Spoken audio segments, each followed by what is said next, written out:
What's up, my wizards? Dev, SBMTG, YouTube.com. We like magic, and we're here today to talk about Pro Tour Hour of Devastation.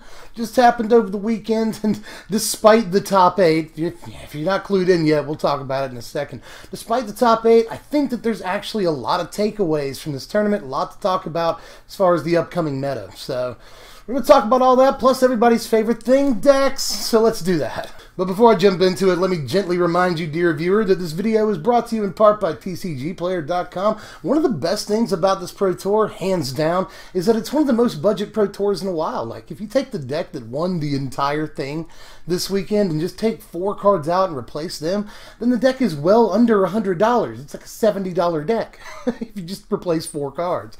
And TCG Player already has them good prices, so you'll be able to find some pretty good deals. A lot of these decks, if you just replace a couple of cards, top 8 Pro Tour decks, replace a couple of cards, you'll be spending $100 or less. So check out TCG Player. I'll not only leave a link to the top 8 deck list, but I'll also leave links to the first and second place decks that'll take you straight to TCG Player so you can see how much these decks cost. So if you want to do that, do that. It helps the channel, helps me, helps them and you as well. So do all that, and let's talk about this meta. Well, the story of this Pro Tour, in case you haven't heard yet, was definitely Mono Red Aggro. Mono Red Aggro took essentially 6 out of the top 8 slots. It's really 5 Mono Red Aggro decks and another one that splashes black a little bit for like Ahmed Eternal and Cut to Ribbons, but it's essentially the same deck save for a couple of slots. So literally 75% of the decks in the top 8 were Mono Red Aggro, and there's a lot of varied reaction to this in the community. Some people are happy. Some people are a little upset that we're right back to square one where it's like a one deck format, but I personally don't think it is. And I'm not just trying to be optimistic. I think I'm being realistic. Now, there were at least 3 good reasons, I think, why Mono Red Aggro was so successful at this tournament. First of all, just a baseline rule as far as Magic theory goes.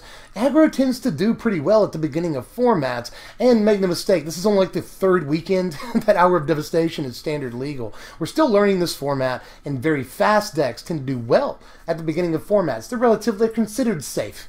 Let me just say that. Because they go up under like mid-range decks that are still learning the format and developing their plans on turn 3, 4, and 5. And they go way up under control decks that didn't really necessarily expect to have to pack a bunch of Sweltering Suns in the main. The second reason why I think aggro did so well over the weekend sort of dovetails off of the end of my first point. And it's that aggro is easy enough to game plan against. It can be game planned against. It's not as inherently broken as something like Copycat Combo or Aetherworks Marvel, where like if your opponent gets to a certain turn count, you're just dead. You know, and aggro sort of functions that way. Aggro wants to kill you by turn 4 or 5, but it's just much easier to inhibit aggro's game plan than it is some of the more broken decks that we've seen over standard in the last year or so. And the third reason I think aggro did really well at this tournament is sort of a more obscure reason, but a lot of Magic players know about this at this point.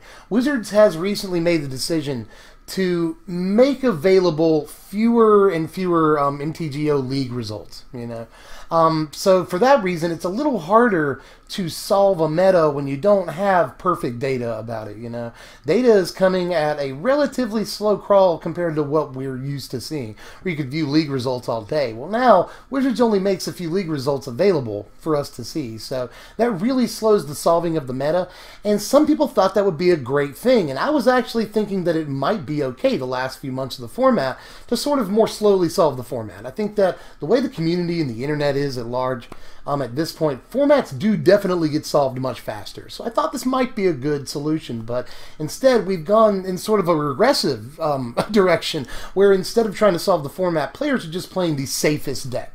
And Mono Red was definitely the safest deck to play. It kills pretty fast. It's got really good reach because of Ramunap Ruins. It goes way up under mid-range strategies that are still developing game plans. It goes way up under control decks that don't know yet to play all the mass removal in the world.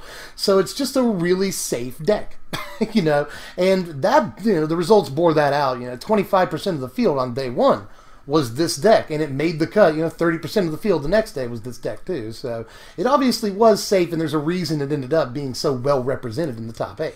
But the main takeaway from that entire 5-minute spiel there, with all the reasons and such, was that I don't think this is the end of the world. I don't think the format is solved. I don't think the format's going to look like this all the way up until rotation. I could always be wrong, but it's a pretty safe bet that 3 weeks from now, the format's not going to be just mono red aggro. You know, wouldn't bet my house on it, but I bet $5 on it. You know, it's just there's a lot more work to be done, is all I'm saying in this format. Not the end of the world, and importantly, I don't think anything's going to be banned. I've seen joke calls for bans, and I've seen real calls for bans of stuff like Falcon Wrath Gorger until rotation to like take away a 1-drop from him. I've seen people say ban Shock. I'm pretty sure that's a joke, but sometimes it's hard to tell. I've seen people say ban Incendiary Flow, but Incendiary Flow wasn't even in the list that won, so it's probably not going to do much good. So I don't think anything's going to get banned. This is just a run-of-the-mill aggro deck that happens to be really fast because it has all of its pieces right now. Okay, we're probably 10 minutes into this video by now. Let's talk about some decks. First of all, the format for these, these Pro Tour coverage videos that I usually do is I cover the top 8, but I've already said that like 6 of those decks, 75% of the decks, are all essentially the same decks with some minor changes. So what I'm going to do is I'm going to talk about 3 or 4 different decks here, and I'm not going to cover all of the mono red, but I will say that the day was won by a mono red aggro deck. PAOLO, VITOR, DAMO, ROSA, the guy with the coolest name in Magic, won with RAMUNAPRED. So what I'm going to do is I'm going to throw up his list right here, and I'm going to talk about it, why it ran certain cards, and every red deck ran those cards, and also talk about the main differences between his list and the other RAMUNAPRED list in the top 8, because there actually are some pretty major differences. So here's the list right here. As far as the creature selection goes, it was almost the same for pretty much every deck in the top 8 that played, only red. Or in some black in one instance. You got your Bomac Couriers, your Falcon Wrath Gorgers, you got your Village Messengers. Kari Zev was somewhat surprisingly a 3 of in a lot of decks. A lot of people had her pegged as a 2 of in this list going in. Earthshaker, always a 4 of, probably the best card in the deck. Seriously, I said that in my red-black aggro deck tech the other day. I mean it. This card just, if you can't tell, it's one of the only brand new cards in the main deck other than Ramunap Ruins. And along with Ruins, it really makes a huge difference for this deck. Earthshaker Kenra is just absolutely crazy. And it spiked over the weekend, but it's still relatively affordable, so there's that. 4 On-Crop Crasher in most of these decks. Some of them played 3, but mostly 4. And then 3 Hazaret. This is another surprise 3 of. A lot of decks are playing 2 Hazaret going into the weekend, but 3 makes a lot of sense. It's definitely what you want to be doing on turn 4. So you want to play as many copies as you can get away with. And I think 3 is probably right. But one of the major differences between DDR's deck and the other RAMUNAPRED competitors at the tournament was its spell base. You see, 2 Chandra, 4 Shock, 4 Braid. Let's talk about that for a second. First of all, every single other mono red deck in the entire top 8 here played both Incendiary Flow and Collective Defiance. Instead, DAMO ROSA plays 4 Braid in the main deck, and some of these decks played 4 Braid and some number, sometimes even 4 Incendiary Flow. So Incendiary Flow and a Braid, they were seen together quite often, but he just completely cut Incendiary Flow from the main, plays nothing but a Braid. And I would imagine that a Braid, first of all, a Braid was like the most played card of the weekend. It was in almost, I think it was like 70% of the decks. It was a ridiculous number of decks that were running a Braid. And that's to, take care of things like Mardu Vehicles, still an important deck. The 4th most played deck over the weekend was Mardu. So takes out a lot of the important stuff in that. Takes out God Pharaoh's Gift, and Gift was supposed to be an important deck going into the weekend. Takes out a Ketra's Monument, also a very important deck. Takes out Torrential Gearhulk. So I think a Braid was a very, very good decision for a lot of people to play a 4 of in the deck. DAMO ROSA, did the same. So but most of these decks did play at least, 4 Flow and some Defiance, but Defiance does look a little slow, even though it's a bomb. Especially, it's a great top deck in the late game, so I get the argument for Defiance, but I guess DeRosa thought it was a bit too slow as well.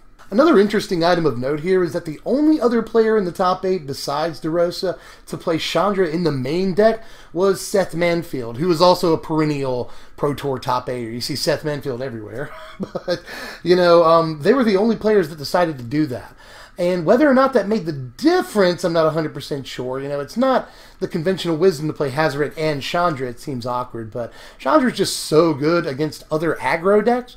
And also against a lot of the mid-range strategies, green-black and such, and teamer even, that you see in the format. So I definitely see the argument for main deck Chandra. I'm with him on that. A couple of other weird notes here is that a lot of players played at least one Scavenger Grounds in the sideboard. But, again, DAMO ROSA breaking the mold here, the only player to play a 2 of in the main deck. And in fact, this is another really interesting item. I think this is an important takeaway. DAMO ROSA played more lands than pretty much anybody else at the tournament that played mono red. You want the land count to be somewhat high so that you can get to an activation of Ramunap Ruins. That's really important. But DeRosa decided to play at least one more land than 99% of the field here. And again, I'm not sure if it made the difference, but it could have made his deck more consistent. It could have given him the mana he needed more often. And having the Scavenger Grounds in the main could have helped him out against graveyard strategies like Gift or Delirium. So all that is at least worth noting. And also, obviously, if you have one more land, you're getting to that Ramunap Ruins mana a little bit more smoothly as well.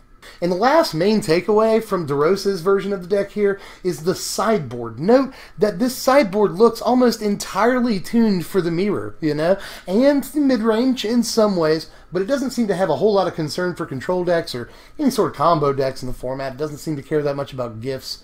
You know, it seems like it really leans on a braid to do a lot of the anti-artifact work. It doesn't play Release the Gremlins like a lot of people did. We're mostly game planning against other aggro decks. You see Defeats in there, Oath of Chandra, good card, also decent against mid-range decks.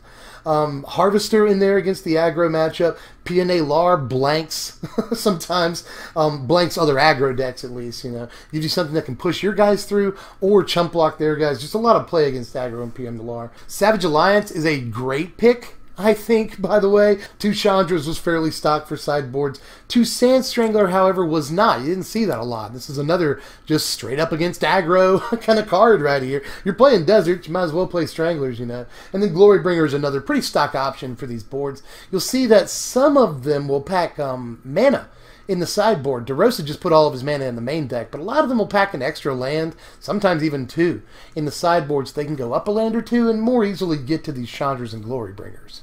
All in all, there's a 4th reason this deck did so well over the weekend, and that's because it's just a really good deck. Super solid deck. Half of its creatures have haste. A lot of its creatures are really low on the curve. Gets in a bunch of chip damage early. Drops a Hazaret and pressures really hard on turn 4. And then after that, when most aggro decks would flounder, at that point, you know, you start drawing lands or just like garbage, you don't have any cards in your hand, the opponent stabilizes. Well, this deck can play stuff like Sunscorched Ruins, or just like start sacking deserts to Ramunap Ruins, and deal that extra like 4 to 6 damage that it needed to do to finish you off. It's important to note that aggro doesn't usually have the ability to do that. You know, our reach is usually burn in an aggro deck, which is a card we have to top deck. You know, but if we just play a Ramunap Ruins anytime in the first 4 or 5 turns, then by the time we start to run out of gas and the opponent would normally gain the advantage, well, we've got like spells on the battlefield that, you know, that we don't have to rely on top decking. It's a really, really powerful ability for an aggro deck to have, and it's not unfair or anything, but usually the point of paper, rock, scissors, magic is that aggro is going to start to fizzle out and eventually lose to mid-range if the game goes long enough. Not necessarily the case now. That's enough mono red talk for now. I'm sure we'll do enough talking about it as the format progresses, but it's time to talk about some more decks, because mono red aggro wasn't the only story over the weekend. As a matter of fact, the deck that came in second wasn't even mono red, and again, a top 8 was 6 mono red decks. Or 6, you know, basically mono red decks. I'm going to keep having to say that.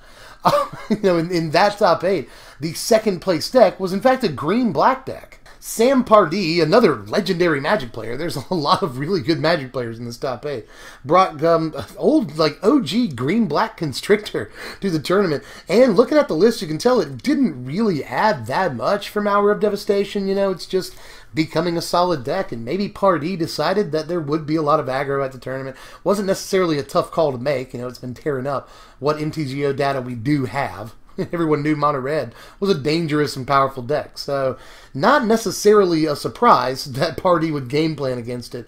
And back in the day when Mardu aggro was the aggro deck in the format, green-black Constrictor was sort of a foil for it. You know, it was a very good matchup against Mardu, so it's no surprise to see that it has a decent matchup against another really fast aggro deck.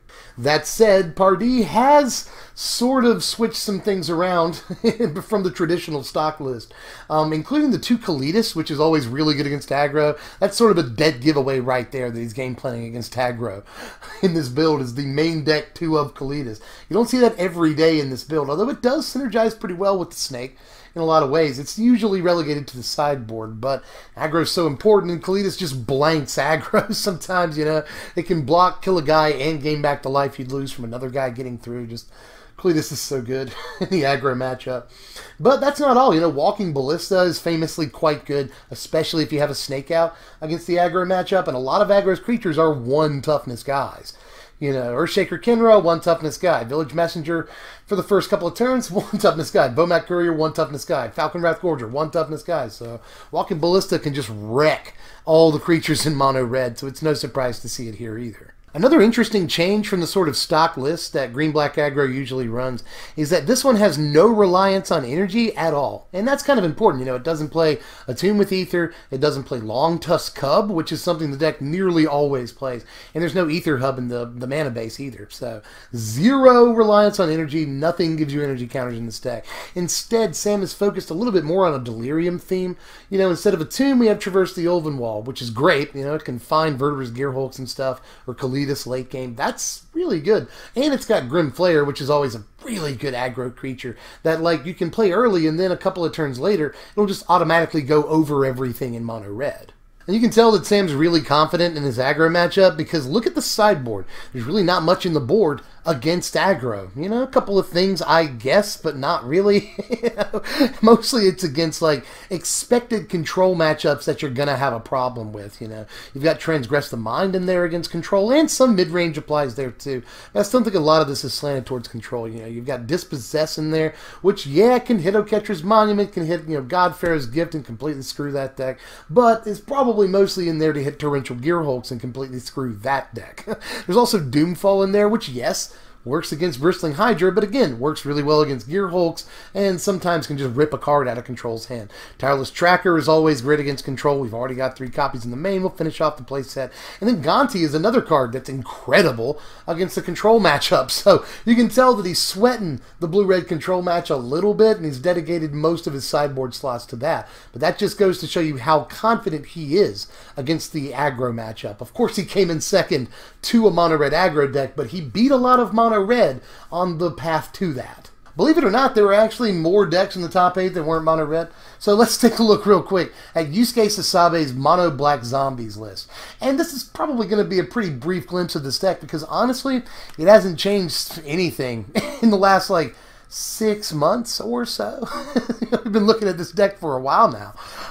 And you know, I guess it has 3 Ifnir Deadlands. In the mana base now. That is literally, I believe, the only addition from Hour of Devastation. And this deck will lose an awful lot from rotation. You know, it's going to lose Crypt Breaker. It's going to lose Relentless Dead. It's going to lose Diregraph Colossus. There's some cards that won't be around. Dark Salvation. So, you know, I'm not really sure, unless you already have this deck, that I would go out and invest in it because I don't think zombies is going to be a real thing, at least in its current incarnation, after rotation. So, you know, and it's still going to be more expensive, too, than something like Mono Red, which is probably a consistently better deck. But still, a lot of people had faith in Mono Black Zombies, and it didn't do too terribly at the tournament. Had a decent conversion rate and was, that I believe, the second to most played deck over the weekend. It was either second or third. I know that either second or third was green-black, and then the other deck was mono-black zombies. So, these were very well-represented decks. And a lot of people still like zombies, still got good game plan. And it can beat mono-red aggro. A lot of its creatures are more resilient. It can trade in combat early and then bring its guys back. I mean, mono-red can do that to some extent with stuff like Earthshaker, but mono-black obviously has the inevitability game on lock if it can extend the game slightly. But it's whether or not it can actually make it to the crucial, the turning the corner moment, and start, you know, taking advantage and getting value out of its creatures out of the graveyard. Sometimes mono red just won't give you that opportunity, but still, mono black zombies had a pretty good showing over the weekend. I do expect it's going to try to be a deck for the next couple of months while this format is still in full swing.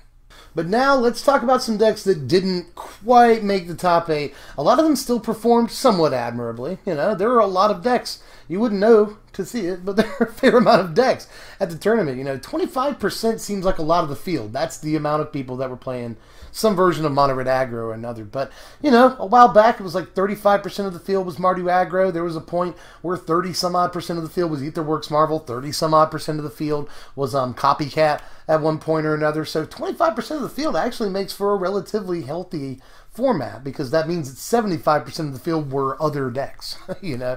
And at this point for these other decks, it's back to the drawing board, you know. And I think that a lot of them can claw their way back into prominence, but some I'm not sure. We'll talk about it. We'll talk about it. First of all, Blue-White Monument. My favorite deck going into the tournament, in case you didn't know that. I don't know if I've mentioned it yet, but Blue-White Monument wasn't necessarily my favorite to win the tournament. I had a lot of faith in mono red aggro to do that. It turns out it did, so that happened. But I really, really liked, as a deck, as the way a deck plays, Blue-White Monument going into this tournament. And I didn't think that it would suffer such a relatively handy defeat, you know. It was a pretty good portion of the field. I think it was either the 5th or 6th most played deck over the weekend, and its conversion rate was not great, and a lot of that is probably due to a braid.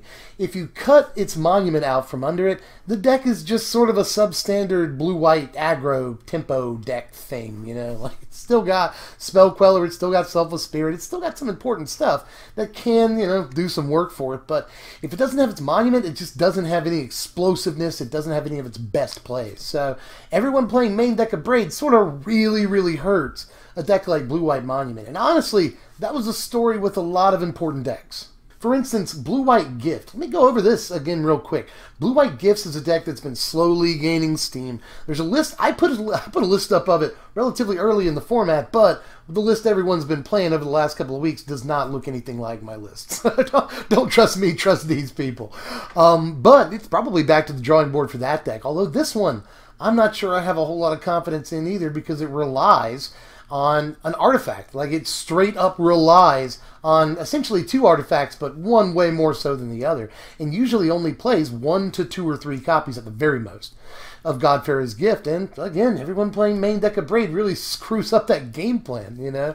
So I'm just not sure that Godfarer's Gift has the tools that it needs. You know, maybe it needs to try some different stuff out, but I'm just not 100% sure that a deck like Gift can survive in a format where not only is everybody playing main deck of Braid, we're playing sideboard Release the Gremlins, sideboard Dissenter's Deliverance. You know, Sam Pardee's deck played main deck Dissenter's Deliverance specifically against things like Monument. And not only that, there's a bunch of, like, other hate in the format. You know, it's like a graveyard hate against Godfarer's Gift is a big thing. You know, a lot of people played Scavenger Grounds either in the main, you know, or in the board. So there's just a ton of hate against Godfarer's Gift right now, whether it's a Braid or Scavenger Grounds. I just don't know that the deck can survive. I've already talked about Mardu vehicles at relative length, so if you want to hear me talk about it, just rewind the video slightly. But the only other thing I really have to say about Mardu is that I also don't think that it is necessarily just out of the format. You know, I think that a lot of its pieces are still powerful. Heart of Kieran's a good card. Gideon's a good card. I don't see that changing anytime soon. So if you've got this deck, like if you built this deck eons ago, I don't think that you have to completely disassemble it yet. I think that it's still got a lot of play, especially if you're just doing F&Ms and stuff, you know. But I will say this last thing about Mardu Aggro.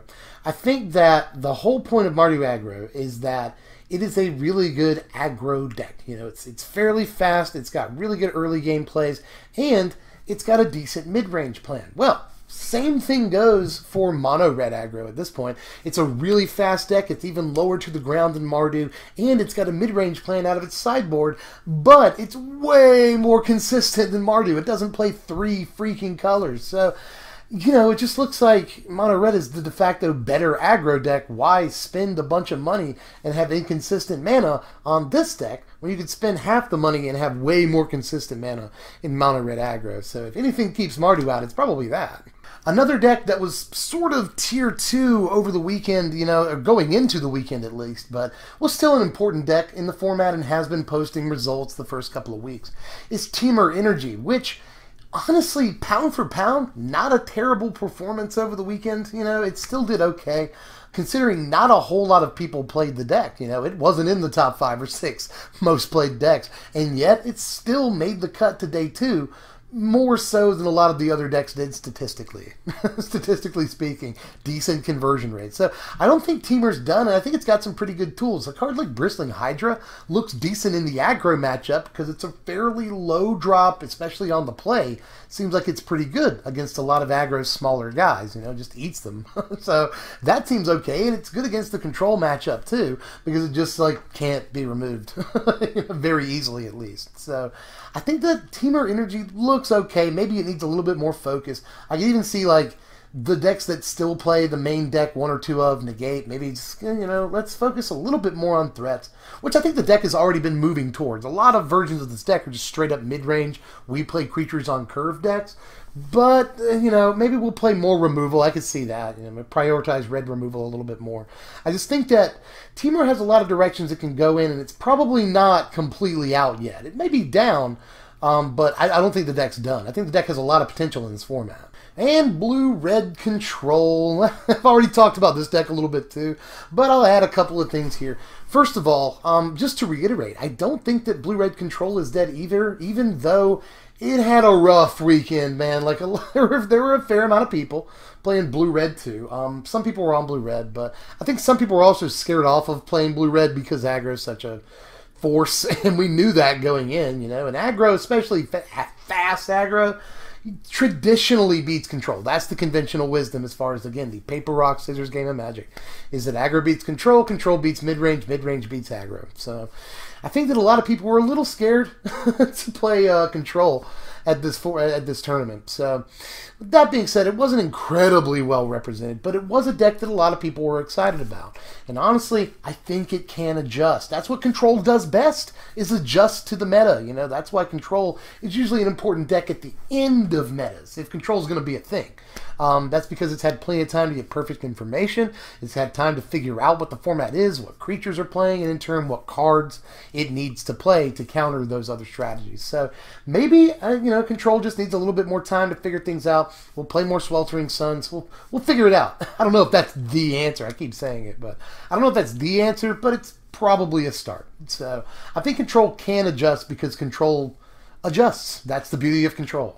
And with that, I believe I am tapped out. That is all I have to say so far, at least, about Pro Tour Hour of Devastation. We'll continue that conversation down there in the comments, because I know that there's going to be a lot of extreme in one way or the other opinions on this, and I'm here to sort of talk you off the ledge. You know, there's going to be a lot of people who are like, oh, we're right back to where we started. You know, it's a one-deck format. I really don't think it is. This is not Cat Combo. This is not Aetherworks Marvel. Again, decks have a much better shot at adjusting to a traditional aggro deck than they do a deck like Cat Combo, which attacked from like 7 different angles. I don't know if you guys remembered that, but that deck didn't just win off Cat Combo. It was either a control deck that played Cat Combo and just got free wins, or it was like a mid-range deck that played Cat Combo and got free wins. So this is a completely different beast, and a deck that we're used to game planning against. You know, it's a fairly stock, basic, low-to-the-ground aggro list. So I think that, again, decks can adjust. Not the end of the world. Nothing's getting banned.